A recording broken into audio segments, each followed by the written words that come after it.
Hello welcome to UPSC ocean anthropology lecture series. So ఈరోజు మనం కోట్విన్ method గురించి చూద్దాము. సో లాస్ట్ క్లాసెస్లో మనం హ్యూమన్ జెనెటిక్స్ అంటే ఏంటి, దాని తర్వాత సైంటిస్ట్ ఎలాగ ట్విన్ మెథడ్స్ ద్వారా సో జెనెటిక్స్ అనేవి ఎన్విరాన్మెంట్ వల్ల ఇంపాక్ట్ అవుతాయా లేదంటే జీన్స్ వల్ల ఇంపాక్ట్ అవుతాయా అనే స్టడీస్ గురించి నేర్చుకుంటున్నాము. సో ఈరోజు వచ్చేసి ఇంకో మెథడ్ వచ్చేసి కోట్విన్ మెథడ్.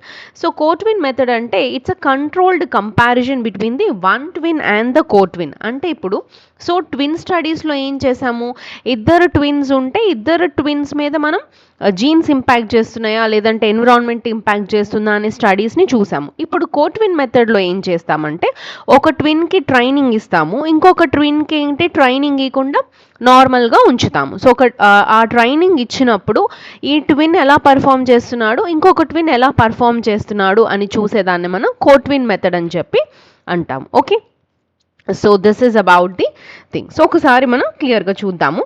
సో ఇమాజిన్ మనకి ఇద్దరు ఐడెంటికల్ ట్విన్స్ ఉన్నారనుకుందాం. ఒక ట్విన్ వచ్చేసి డైలీ ఎక్సర్సైజ్ చేస్తాడు, ఇంకొక ట్విన్ వచ్చేసి అసలు ఎక్సర్సైజ్ చేయడం కానీ ఇలాంటివి ఏమి ఉండదు. ఒక 6 months తర్వాత కనుక మనం ఇద్దరు ట్విన్స్ని కనుక కంపేర్ చేసామనుకోండి, ఇద్దరు ట్విన్స్ యొక్క వెయిట్ని, హెల్త్ని, లేదంటే బ్లడ్ ప్రెషర్ని ఇలా చూసినప్పుడు ఇద్దరి మధ్య డిఫరెన్సెస్ అయితే వచ్చాయంట. ఎందుకు డిఫరెన్సెస్ వచ్చాయి? వాళ్ళు ఉన్న ఎన్విరాన్మెంట్, వాళ్ళు తీసుకునే ఫుడ్, వాళ్ళు చేసే బిహేవియరల్ యాక్టివిటీస్ వల్ల. సో ఇక్కడ ఎన్విరాన్మెంట్ అనేది ఇంపాక్ట్ అయింది, రైట్? ఇప్పుడు suppose same mobile phones use చేస్తున్నాం, మనం డిఫరెంట్ యూజెస్కి యూజ్ చేసినప్పుడు డిఫరెంట్ పర్ఫార్మెన్సెస్ ఇస్తుంది. సో సిమిలర్లీ ఇక్కడ ట్విన్స్ అనే వాళ్ళు సేమ్ జీన్స్ ద్వారా పుట్టినప్పటికీ కూడాను ఎన్విరాన్మెంట్ ఎలా ఉంటే ఖచ్చితంగా ఎన్విరాన్మెంటల్ యొక్క ఇంపాక్ట్ కూడా మనం చూస్తున్నాము. ఓకే, సో అయితే మనకి ఈ కోట్విన్ మెథడ్లో వచ్చేసి మనం కొన్ని అప్లికేషన్స్ అయితే చూడొచ్చు. ముఖ్యంగా సిజోఫెర్నియా ఒకటి, ఇంటెలిజెన్స్ అండ్ ఎన్విరాన్మెంటల్ ఎఫెక్ట్స్ అయితే మనం చూస్తాము. ఈ సిజోఫెర్నియా అనేది ఒక కైండ్ ఆఫ్ మెంటల్ డిసీజ్ అనమాట, which effects the persons how he feels ఇలాంటి మీద ఎఫెక్ట్ చేస్తుంది. లైక్ డెల్యూషన్స్ కానివ్వండి, హాలుసినేషన్స్ ఇలాంటివి, reduced speech, lack of motivations, ఇలాంటి కైండ్ ఆఫ్ థింగ్స్ని మనం చూడొచ్చు. ఓకే, వన్ ఐడెంటికల్ ట్విన్కి కనుక ఈ సిజోఫేర్నియా కనుక డిసీజ్ వస్తే ఇంకొకరికి రావట్లేదంట. సో ఇక్కడ అంటే ఏంటి, ఇక్కడ జీన్స్ మాత్రమే ప్లే చేయట్లేదు. ఇక్కడ ద పాయింట్ ఏంటంటే ఇక్కడ మనం లాస్ట్ క్లాస్లో మనం ట్విన్ మెథడ్స్లో జెనెటిక్స్ ఎంత ఇంపాక్ట్ చేస్తుంది ఒక పర్సన్ యొక్క జెనెటిక్స్లో చూసాం. ఈ కోట్విన్ మెథడ్లో మనం ఏం చేస్తున్నాం, ఇద్దరు ట్విన్స్ అయినప్పటికీ కూడాను ఎన్విరాన్మెంట్ ఎంతవరకు రోల్ ప్లే చేస్తుంది, రైట్? ఈ సిజ్నోఫోరియా డిసీజ్ ఇద్దరు ట్విన్స్ అయినా సరే ఒకరికి వస్తుంది, ఒకరికి రావట్లేదు. ఇద్దరు ట్విన్స్కి ఒకరికి ట్రైనింగ్ ఇచ్చి లేదా ఒకరికి అన్ని నేర్పించి ఇంకొకరికి ఏం నేర్పించకపోతే అప్పుడు కూడా డిఫరెన్సెస్ని చూస్తున్నాం. అంటే దెర్ ఈస్ ఎన్విరాన్మెంటల్ ఒక ఇంపాక్ట్ అనేది ఖచ్చితంగా ఉంది అనేది మనం ఇక్కడ చూడొచ్చు. ఓకే, సో ఈవెన్ ఒక ట్విన్కి బెటర్ ఎడ్యుకేషన్ ఇచ్చి ఇంకొకరికి ఇవ్వకపోయినప్పుడు కూడా ఖచ్చితంగా ఇద్దరి మధ్య ఇంటెలిజెన్సీ డిఫరెన్సెస్ కానీ ఎన్విరాన్మెంటల్ అనేది అగైన్ ఇక్కడ మ్యాటర్ అవుతుంది అనేది పాయింట్. ఓకే, సో ఇప్పటి వరకు మనం ట్విన్ స్టడీస్ గురించి చూసాము.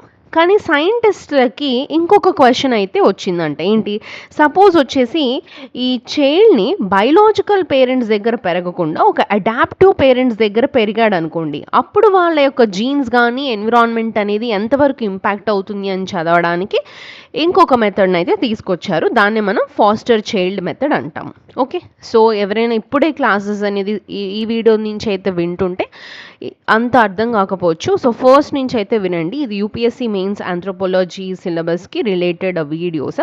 సో ఫస్ట్ నుంచి క్లాసెస్ వినండి సో దట్ మీకు స్టోరీ అనేది క్లియర్గా అర్థమవుతుంది. ఓకే, సో లాస్ట్ క్లాస్ ఒకసారి రీఫ్రెష్ చేసుకొని వినండి, so you will get the continuation. Okay, so ఈ ఫాస్టర్ చైల్డ్ మెథడ్ అంటే ఏంటంటే ఒక చైల్డ్ని అడాప్ట్ చేసుకుంటారనమాట. సో ఇక్కడ అతని యొక్క బిహేవియర్ అనేది బయలాజికల్ పేరెంట్స్లా ఉంటుందా లేదంటే అడాప్టివ్ పేరెంట్స్లా ఉంటుందా అనేది ఇక్కడ మెయిన్గా చెక్ చేస్తారు. అయితే ఇక్కడ foster child method means the methods which are used to separate the heredity and as well as the environmental influences by studying through adopted children. Okay, so for example ఇక్కడ ఒక mango సీడ్నో లేదంటే ఒక ఇత్తనాన్ని తీసుకెళ్ళి ఇంకొక గార్డెన్లో నాటినట్లు. ఓకే, అప్పుడు plant characteristics అనేవి seed వల్ల వచ్చాయా లేదంటే ఆ గార్డెన్ వల్ల వచ్చాయా అనే ఒక సింపుల్ లాజిక్కి ఇక్కడ కూడా ఫాస్టర్ చైల్డ్ మెథడ్ అంట.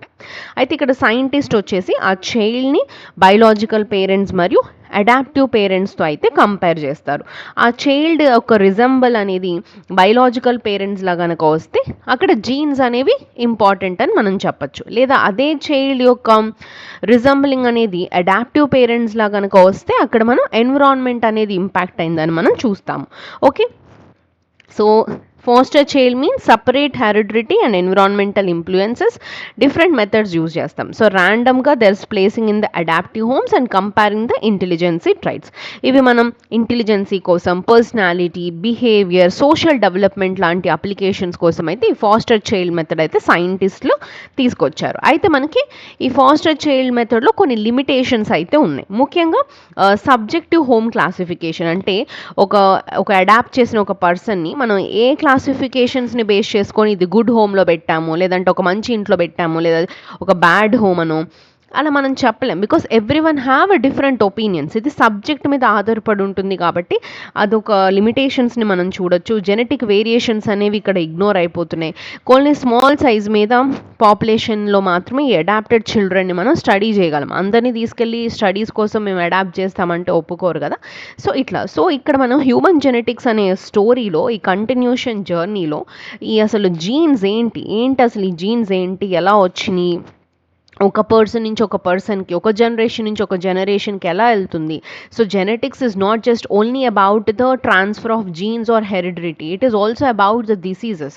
ఇవి ఎలా ట్రాన్స్ఫర్ అవుతున్నాయి, సో ఇది అసలు ఎక్కడి నుంచి వస్తుంది, ఈ డిఎన్ఏ ఏంటి, క్రోమోజోమ్స్ ఏంటి, ఇవన్నీ కనుక్కునే ఒక ప్రాసెస్లో సో ఇనీషియల్గా సైంటిస్టులు వచ్చేసి అసలు ఈ జీన్స్ని కనుక్కోవడానికి డిఫరెంట్ మెథడాలజీస్ని అయితే యూజ్ చేసుకొని కనుక్కోవడానికి ట్రై చేశారు. ఆ డిఫరెంట్ మెథడ్సే ఫస్ట్ తీసుకున్న methods like twin studies, foster child method అవ్వచ్చు, కోట్విన్ మెథడ్ అవ్వచ్చు.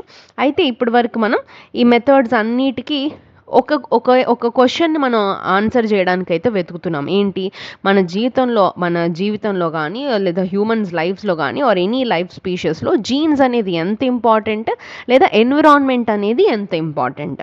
So what the answer that we can say, ఇక్కడ neither genes alone or not the environment alone, ఇక్కడ రెండు వర్క్ అవుతాయి. సో మనం గుర్తుపెట్టుకోవాల్సింది ఏంటి, సో ఇక్కడ మనం ఒక జీన్సే ఇంపాక్ట్ అవ్వట్లేదు, లేదా ఒక ఎన్విరాన్మెంటే ఇంపాక్ట్ అవ్వట్లేదు. బేసికల్లీ జీన్స్ అండ్ ఎన్విరాన్మెంట్ రెండు కూడా ఒక పర్సన్ యొక్క ఫీనోటైప్ని డిసైడ్ చేస్తాయి. So that is what you can say, the phenotype of a person is depends on the genotype plus environment. రెండింటి మీద కూడా డిపెండ్ అయి ఉంటుంది.